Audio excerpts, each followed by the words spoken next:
안녕하세요. 금융감독원이 각 금융협회 중앙회들과 함께 제공하는 보이스피싱 붉은 클래스입니다. 오늘은 기관사칭형 보이스피싱에 대해 알아보겠습니다. 기관사칭형 보이스피싱의 사례를 체험해보고 대응 방법도 살펴보겠습니다. 기관사칭형 보이스피싱이란 전화나 문자를 통해 정부기관 즉 금감원이나 경찰 그리고 검찰이라고 속이고 사기 행위를 하는 수법입니다. 유출된 개인정보를 치밀하게 활용하는 경우가 많습니다. 여러분의 이름이나 주민번호를 확보하고 연락하기 때문에 누구나 속기 쉬워서 피해 연령을 조사해보면 의외로 20대가 가장 높습니다. 요즘 피싱 사기범들은 표준말과 전문용어를 능숙하게 구사하고 여성의 목소리도 많이 사용하고 있습니다. 본인 앞으로 명의도용 사건 때문에 연락드렸습니다. 잠시 통화 가능하십니까? 뭐 때문에 그런데요? 네, 혹시 출신의 문희경 씨라고 아십니까? 모르는데요? 네, 이렇게 여쭤본 이유는 문희경은 전 우리은행 직원이었고요. 지금은 금융사기범으로 얼마 전에 저희 수사까지 검거했는데요. 문희경 일당들을 검거하는 현장에서 같이 버린 명의로 된 하나은행과 우리은행 대포통장 2점이나 같이 발견이 되었습니다. 특히 수사기관을 사칭하는 경우 범죄에 연루되었다면서 불안감을 조성합니다. 저는 서울중앙지검 첨단범죄 수사 1팀 김상수 수사관입니다. 자, 당사자 본인 CJ 심리생 본인 맞으십니까? 자, 본인 혹시 과거에 금융권이나 핸드폰 대리점, 판매처에서 근무하신 경험 있으십니까? 아니요. 없으시고 현재 직업은 어떻게 되십니까? 무직인데요? 현재는 무직이시고 어디 학생이십니까? 자, 알겠습니다. 그럼 본인 거주했던 40세 남성 김태환 전이 모르십니까? 네, 몰라요. 그럼 최근 3년 사이에 본인 개인정보가 담긴 물품 분실하신 적 전혀 없으십니까? 수사에 필요하다며 계좌번호를 물어보거나 추가 피해를 막기 위해 공탁의 지금을 이체해야 한다고 유도합니다. 보다 완벽하게 피해자를 속이기 위해 문자나 카톡으로 가짜 공문서를 보내기도 합니다.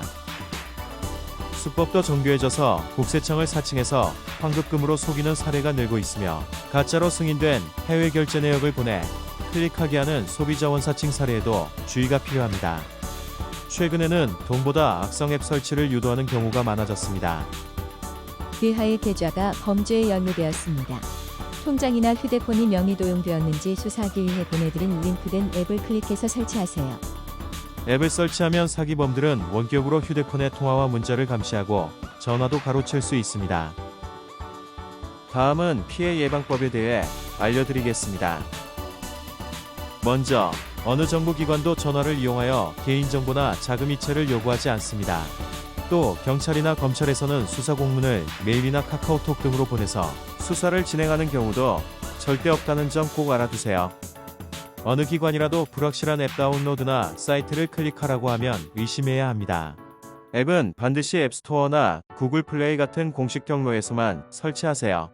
평소에도 명의 도용 방지 서비스를 신청하고 모바일 백신을 업데이트하세요. 다음은 피해 발생 시 어떻게 해야 할지에 대해 알아볼까요? 만약 사기범들에게 이미 돈을 보냈다면 경찰청 112, 금감원 1332 또는 금융회사로 전화해서 계좌 지급정지를 신청합니다. 가까운 경찰서에서 사건 접수를 한 후 지급정지 신청을 하고 3일 이내에 금융회사 영업점에서 피해구제를 서면으로 신청해야 합니다. 신분증, 카드 번호 같은 개인정보가 넘어갔을 경우 계좌 정지 후 반드시 명의 도용 여부를 확인하는 것 잊지 마세요. 사기범에게 개인정보가 넘어갔을 때 조치사항입니다. 명의도용 신규 계좌 확인은 개인정보 노출을 등록할 수 있는 금융감독원 홈페이지에서 내 명의로 개설된 대포통장 여부 확인은 금융결제원에서 제공하는 어카운트 인포에서 조회해볼 수 있습니다. 대포폰 조회는 명의도용방지 서비스를 제공하는 한국정보통신진흥협회 사이트에서 누구나 확인할 수 있습니다. 내 휴대폰에 이미 악성 앱이 설치되었다면 어떻게 할까요? 먼저 본인의 휴대전화 전원을 종료하거나 비행기 모드로 전환한 후에 악성 앱을 제거하거나 공장 초기화를 합니다. 그리고 추가 피해를 막기 위해 앞서 말씀드린 개인정보 보호 조치를 반드시 실행해둬야 2차, 3차 피해를 막을 수 있습니다. 보다 자세한 내용은 보이스피싱 지킴이 사이트에서도 만나보실 수 있습니다. 이상 붉은 클래스였습니다.